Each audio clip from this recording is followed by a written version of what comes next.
Assalamualaikum warahmatullahi wabarakatuh. Pembahasan kita kali ini yaitu tentang klasifikasi bunyi suprasegmental. Berbeda dengan bunyi sebelumnya, bunyi ini kehadirannya selalu mengiringi, menindih, atau menemani bunyi segmental. Kalau bunyi segmental, kemarin kita sudah membahas bahwa bunyi tersebut dapat dipisah-pisahkan, dapat diruas-ruaskan, dan dapat dipilah-pilahkan. Contohnya kata belajar. Dari kata belajar dapat dipisahkan berdasarkan suku kata maupun berdasarkan per huruf saja. Namun suprasegmental tidak seperti itu. Bunyi ini selalu mengiringi, menindih, atau menemani. Mari kita lihat seperti apa bentuk dari menindih atau menemani. Bunyi suprasegmental dikatakan sebagai bunyi pengiring. Bunyi yang kehadirannya secara tidak sengaja mengiringi bunyi utama. Contohnya bisa kita lihat pada nasalisasi dengan contoh kata batu menuju pada suatu kota. Tanpa kita sadari, meskipun bukan orang Jawa yang menyebutkan, itu terdapat kata M yang diam-diam terselip. Kemudian terdapat bunyi labialisasi. Bunyi labialisasi pun sama, ada yang terselip. Contoh katanya yaitu bubuk. Ketika mengucapkan bubuk, maka akan terselip huruf W di depannya. Begitupun untuk susu. Dan aspirasi dengan contoh siku palatalisasi. Sebenarnya contoh ini bisa lebih banyak, tetapi secara keseluruhan bunyi pengiring ini bentuknya hampir sama semua. Entah itu kata di depan, di tengah maupun di akhir, perannya hanya sebagai pengiring. Dan bunyi ini dilakukan secara tidak sengaja. Akan terlihat apabila kita mengucapkannya secara perlahan-lahan. Selanjutnya yaitu para ahli mengelompokkan bunyi-bunyi suprasegmental ini ke dalam 4 poin. Yang pertama yaitu tinggi rendah, yang kedua yaitu keras lemah, yang ketiga panjang pendek, dan yang keempat kesenyapan. Sekarang kita bahas pertama yaitu tinggi rendah. Tinggi rendah terjadi apabila semakin tegang pita suara yang disebabkan oleh arus udara, maka semakin tinggi nada yang dihasilkan. Tinggi rendah ini sering disebut dengan intonasi. Intonasi ada yang datar turun, datar naik, dan datar tinggi. Contoh dari intonasi datar turun dilambangkan dengan huruf I kapital 2. Intonasi datar turun ini biasa digunakan pada kalimat berita atau sebagai pemberitahuan. Contohnya pada kata sate. Dari intonasi tersebut dapat dimaknai bahwa kata itu berupa pemberitahuan atau berita. Begitupun pada berita-berita yang sering kita dengarkan di televisi, intonasi yang digunakan cenderung datar turun. Kemudian yang kedua yaitu datar naik yang ditandai dengan 2 garis miring. Intonasi datar naik biasanya berada pada kalimat tanya atau perihal menanyakan sesuatu. Contoh bunyinya adalah sama seperti kalimat tanya lainnya, nadanya pun berbeda, sate. Seperti itu. Kemudian yang ketiga adalah datar tinggi. Datar tinggi ini ditandai dengan 2 garis sama dengan. Bisa berupa perintah atau memanggil. Jadi ketika memanggil, bunyinya sate. Jadi mulai dari datar ke tinggi. Berikutnya yaitu keras lemah atau sering dikatakan sebagai tekanan, aksen, maupun stres. Keras lemah ini disebabkan oleh keterlibatan energi otot ketika bunyi itu diucapkan. Ketika kita melakukan sebuah tekanan berbicara, maka akan ada otot-otot yang tegang. Kalau tidak percaya, coba kalian berbicara dan berusaha untuk menekankan pada satu kata, dua, ataupun lebih. Di situ kalian akan merasakan terdapat ketegangan pada otot di leher kalian. Kemudian, tekanan ini apabila diaplikasikan pada tataran kalimat, pada kalimat saya membeli bakso, dan tekanannya diberikan pada kata saya, maka akan berbunyi saya membeli bakso. Artinya, saya yang beli bakso, bukan dia, bukan orang lain. Kemudian tekanan yang kedua diletakkan pada kata membeli. Bunyinya akan menjadi saya membeli bakso. Dan yang ketiga, tekanannya diberikan pada bakso. Sehingga akan berbunyi, saya membeli bakso.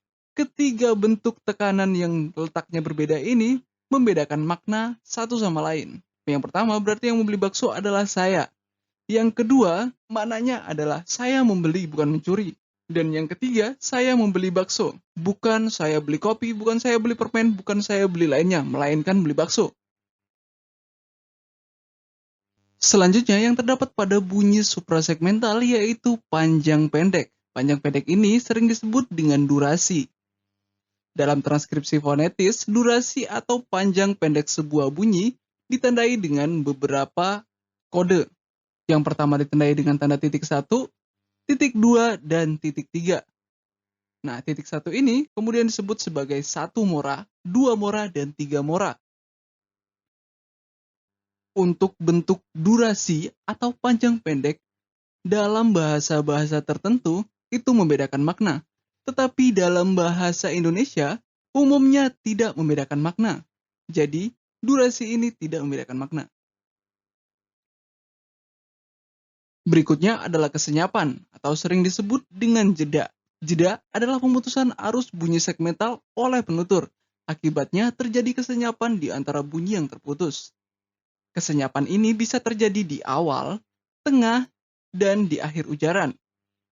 Kesenyapan di awal dan di akhir ditandai dengan tanda pagar atau tanda rangkap. Yang pertama yaitu palang rangkap panjang. Bentuknya lebih panjang dari palang rangkap biasa. Palang rangkap panjang ini biasanya kesenyapan terjadi pada awal dan akhir ujaran. Jadi setiap penulisan transkripsi fonetis apabila menggunakan jeda maka dilengkapi dengan tanda palang rangkap ini untuk di awal dan di akhir. Kemudian palang rangkap pendek. Palang rangkap pendek ini digunakan pada kesenyapan yang terdapat di antara kata. Kemudian palang rangkap tunggal atau tanda plus apabila terdapat kesenyapan antar suku kata. Jadi untuk contohnya bisa dilihat di bagian bawah. Di awal dan akhir ditandai dengan palang rangkap panjang. Kemudian di setiap suku kata antara i dan ni ditandai dengan palang rangkap tunggal dan di antara kata ditandai dengan palang rangkap pendek. Selanjutnya, bunyi-bunyi suprasegmental ini dapat diklasifikasikan menjadi 3 poin.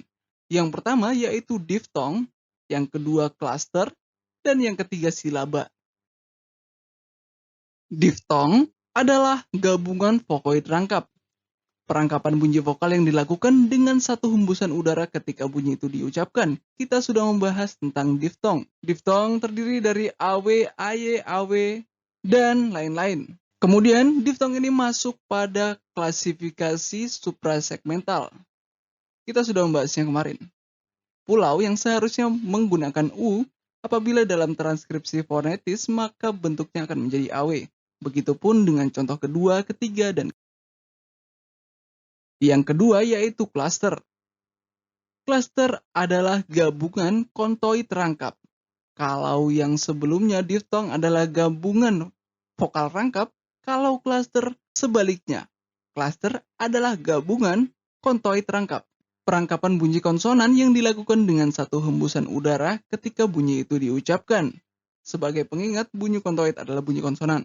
Kemudian, bunyi kontoid ini biasanya digabungkan dalam bahasa-bahasa asing. Contohnya bahasa Inggris, SPL, SKY. Jadi bunyi-bunyi yang digunakan adalah bunyi-bunyi konsonan. Sedangkan kosakata asli bahasa Indonesia tidak memiliki klaster. Hanya saja ketika menggunakan kata serapan, orang Indonesia sering menambahkan e dalam kata perangko.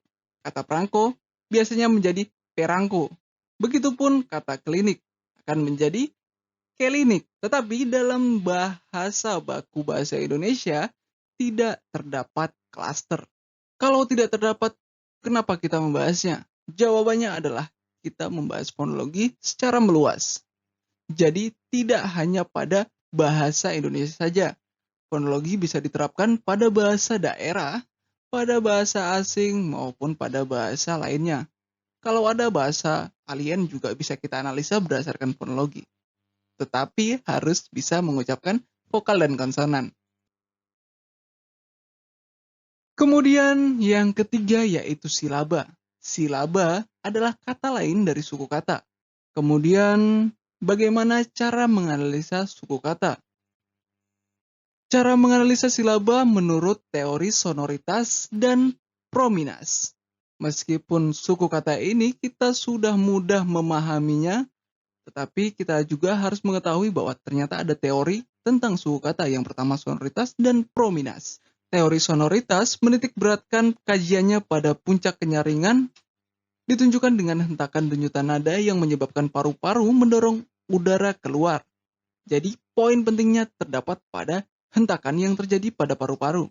Ketika kita mengucapkan tertidur, coba letakkan tangan Anda di dada.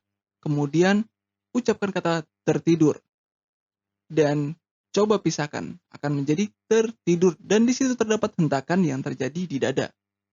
Itu berdasarkan teori sonoritas. Yang kedua yaitu prominans. Teori ini menitik beratkan pada penggunaan jeda ketika rangkaian bunyi itu diucapkan. Jeda ditandai dengan plus atau palang tunggal. Jadi, ketika kita mengucapkan tertidur, kemudian terdapat jeda tertidur. Maka itu menggunakan teori prominans. Oke, sekian dan terima kasih. Wassalamualaikum warahmatullahi wabarakatuh.